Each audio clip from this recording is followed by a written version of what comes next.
that's nearly all from us tonight on BBC Two. With the time approaching 20 to 1, it's time to say nighty night and don't let the bed bugs bite. But just before we go, to take you into the early hours of the morning and to your rest, we hope not your eternal rest, here's Dr. Macclevoid, who's been to the movies. Tonight,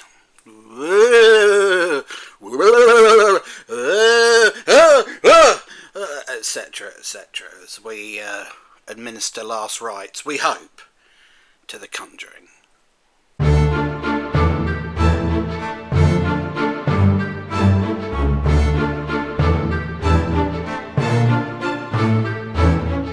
Hello, how are you? I hope you're unspooked and certainly not being haunted by any kind of malevolent entity or demon in your home right now. If you are, I suspect you won't have time to see this, but assuming all is well and all is calm, you'll want to know about the last in the Conjuring film series. We're told Last Rite, which once again stars Vera Farmiga and Patrick Wilson as Ed and Lorraine Warren. They're the couple of paranormal investigators who had a long career throughout the 1960s, 70s and 80s, investigating instances where people had claimed to have been haunted by ghosts, helping them out, purging their homes of all malevolence. And just to add a little bit of real world grounding, a little bit of credence to this stuff, the Conjuring film series, begun many years ago by James Wan, made a lot of this, based on a true story at the beginning of every movie. Based on a true story, and seldom have those words done so much heavy lifting as they do in this series, because normally based on a true story means that, broadly speaking, everything that's being portrayed on screen is grounded in fact. It sort of happened, it happened in a less dramatic way perhaps, or maybe with a little more nuance and complication and more individuals involved, but generally speaking the events are authentic and are retold here. Born on the 4th of July, for example, is based on a true story. The soldier who went away to Vietnam, was paralysed, came home and campaigned for an end to the war. That's a true story. That happened. You can embellish a true story a little bit, can't you? You can invent scenes and, mesh characters together, not in a horrific way, but in sort of make composite characters just to simplify the narrative, and you can stuff smart dialogue in their mouth like Aaron Sorkin did in The Trial of the Chicago 7, for example, and make them sound a lot wittier and intelligent than they actually were. And you can do all sorts of things in the movies, but what you can't do, I would suggest, if your movie is based on a true story, is tell a story which is in no way true. Yeah, I know what you're thinking. Wait a minute, Ed. These people said they were haunted by ghosts and they had a paranormal experience. Like the Ealing haunting that they portrayed in The Conjuring 2. That's a real thing, isn't it? They were besieged by demons and a cockney ghost called Bill Wilkes showed up and went, "Alright, how's it going? I'm Bill Wilkes and I'm gonna haunt you. I'm gonna scare the living daylights out of you. I was an East End butcher in life, and I talk like this in death, even though in the afterlife there's no regions or anything like that. But when you cross over, you retain all the geo-cultural specific things which defined your life in life. Because if I didn't do that, you'd have no way of understanding who I'd been and why I'm here. Because being dead is a pretty abstract thing, isn't it? We can't really imagine what it'd be like to be spooks or spectres. We don't really know. And the reason we don't know, of course, is because they don't exist, do they? Ghosts, they're not real. You've never seen one, I've never seen one, and you will never see one. Unless you're having a sort of hallucination, an episode of some kind, or you're on drugs, or you're in a coma, and your brain's firing off all sorts of weirdness, or I don't know, you're just deranged, and you say you've seen it. How are we to know what you've seen? Don't have a camera in your head, do we? I suppose you think we're stupid enough that you're going to take your word for it. And that's the problem with the Conjuring series, isn't it? Because all of its stories are allegedly true. Now, what they've done here, of course, is they've realised that this is great stuff, great fodder for a horror movie series, quite rightly. And if they play a little game with reality, a little game with the audience, a little bit of winking at the audience, and take these events as they were reported at face value, including the testimony of the two Ghostbusters who investigated the whole thing, Ed and Lorraine Warren, then you've got a movie series, which, like I said, has a little bit more going on because it's allegedly tied to real world events, and there's enough credulous people in the world, enough lunatics, enough softly minded degenerates to build an audience who will come along and say, I want to see what it was really like to cast out the devil. Now, I'm being a bit unfair because I'd like to think at least half the audience are under no illusions that what they're watching is an illusion. All movies are an illusion, of course. Even those based on a true story. There is no truth in the movies in that respect. They are all constructions. But some are a little bit more rooted in human experience than others. Do you know what I mean? I mean, Star Wars isn't based on a true story, is it? You know, there wasn't a farm boy from a desert planet who embarked on an adventure with a space wizard to destroy a giant space station run by a galactic tyranny, and all they did was just change the names. Didn't happen, did it? James Bond isn't based on a true story, is it? You know, I'm sorry to tell you this, but A View to a Kill is not based on fact. There's even a caption at the beginning just to point that out in case you're really stupid. So The Conjuring isn't based on a true story in any real sense. But one of the fun things about it is that you can read through the movies and try and play a little game in your mind while they're going on, while you've got all the high-end schlock, you know, the creepy child toys and the malevolent entities that always look like old people who've been over made up and so on and so on. You know, the stuff that appears in photographs or on old video that you didn't see the first time. All this stuff, all the tropes, all the shit that they throw into the, which is great fun when executed, as it is in Conjuring Last Rites, very well. And with great professionalism. Very well made movie. Very slick, very enjoyable. But we digress slightly. It is adding legitimacy to what is, frankly, pseudo-religious bullshit. I mean, Ed and Lorraine Warren, before the Conjuring movie series, were people that the vast majority of people thought were idiots.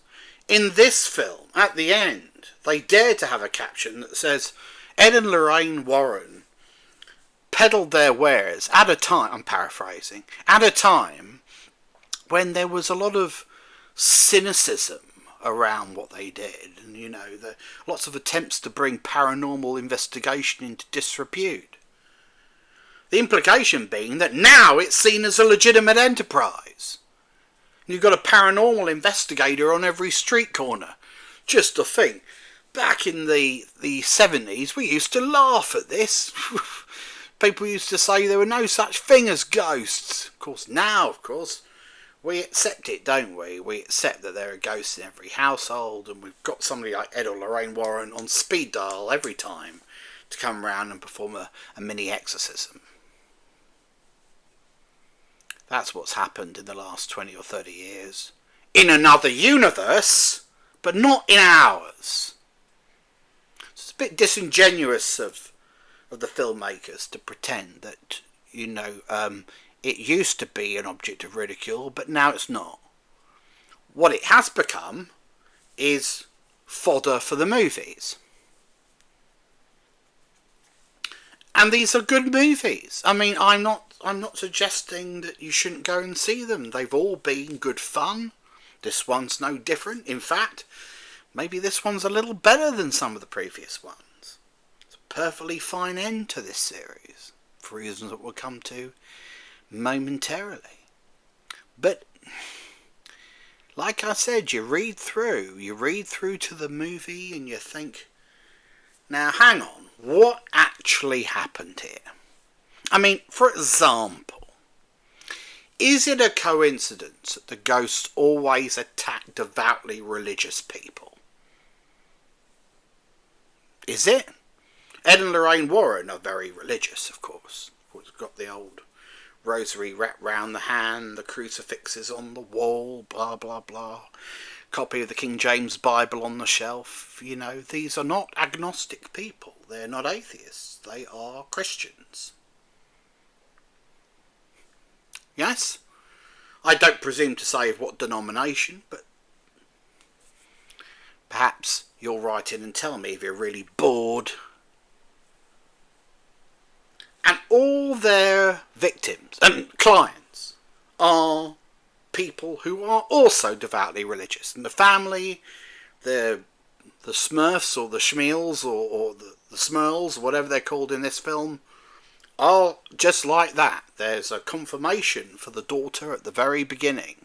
There's 8 of them living in a household of 3 generations. Clearly contraception has not found its way into this family. They too have crucifixes on the wall and other religious paraphernalia and so on. And these are the people that time after time after time are attacked by demons, but specifically the kind of ghost that sort of can be aligned with their beliefs, phenomena that would exist within the Judeo-Christian mind. You'll note in the Conjuring movies, they're never attacked by demons or creatures that might prove the existence of another religion or might lend legitimacy to a different religion. They're not attacked by the pasta monster, for example. There are pastafarians all over the world. You see, I told you. Look, they've been attacked by a giant ball of spaghetti with eyes. That can only mean one thing. Christianity's bunk, pastafarianism is the truth. You don't see them being attacked by the snake Glycon and Alan Moore and millions of his supporters jumping up. You see? I told you, didn't I? You mocked me for worshipping a snake, but there it is. And a family saw it, and it's been documented and now adapted into a major Hollywood movie.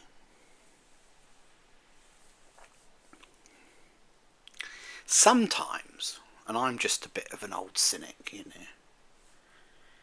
sometimes I think to myself, could it be that the families portrayed might in the real world have been, I don't know, covering up for something else. I mean, would abused kids, for example, talk about seeing mysterious movement and shadows in their bedrooms at night? Would parents that were, I don't know, putting their kids under high surveillance because they're extremely paranoid and they don't want them mixing with other types of children, snuck into their bedrooms in the early hours of the morning and maybe had a look for things, kids wake up, everything's been moved around. Hey, that chair wasn't there when I went to bed. What? My diary's gone! What the? Where is it? Have you seen my diary? Could we be dealing here with, I don't know, mentally ill parents who have told their children that ghosts are a real thing and to look out for the signs? Oh yes, when I was a boy I was terrorised by a demon called Hiya. It constantly comes after people in our family. Or when they moved in, the parents said to the kids, I've heard that this house is haunted. And yeah, and I believe that because I'm stupid. So, as it's haunted, don't be surprised if anything you can't quite explain because you're a child could be attributable to some sort of spiritual phenomena. Things that go bump in the night, the TV that comes on mysteriously, because it's broken. Can't turn it off. That sort of thing. Could there be hereditary insanity? Could madness run in the family, perhaps? And you're dealing with a bunch of crazies. Maybe they legitimately believe they're being besieged by ghosts, and they can't call the police, they can't speak to the regular authorities because, weirdly enough, being haunted is not considered a legitimate domestic emergency. But one thing you can certainly do, because people like to read about this rubbish, is get the media on board. Bring them on over. Let's have a chat about it. I'll tell you all about it. Tell you about the ghost that molested me, and the ghost that terrorised the kids, and the ghost that induced symptoms very similar to, I don't know, us all being drugged. Come on over, we'll chat about it. And I can show you some not quite convincing photographs that I took of my kids jumping 2 feet in the air, which makes it look like they're suspended in mid-air, as a photo would if I took it when they were jumping. And I can play you a tape that I recorded that's got a weird voice on it, or the kids doing a weird voice. It's me, it's Bill Wilkes.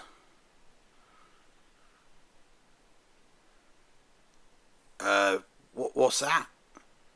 Sydenham to Woolwich. I reckon about 18 quid.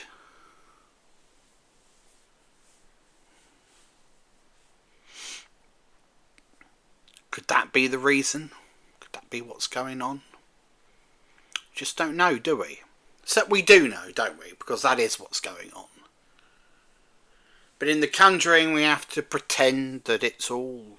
it's based on a true story. That's super. So this is Schlock, okay? And it's directed with great skill, and it's played very earnestly by everybody, as good horror should be. Bullshit it may be, but it smells like roast beef. A little bit of thyme. Lovely, smashing stuff. It's juicy. Now, this one has two things going for it that not all the entries had. First of all, it's got personal stakes for the Warrens. This is their last haunting, officially.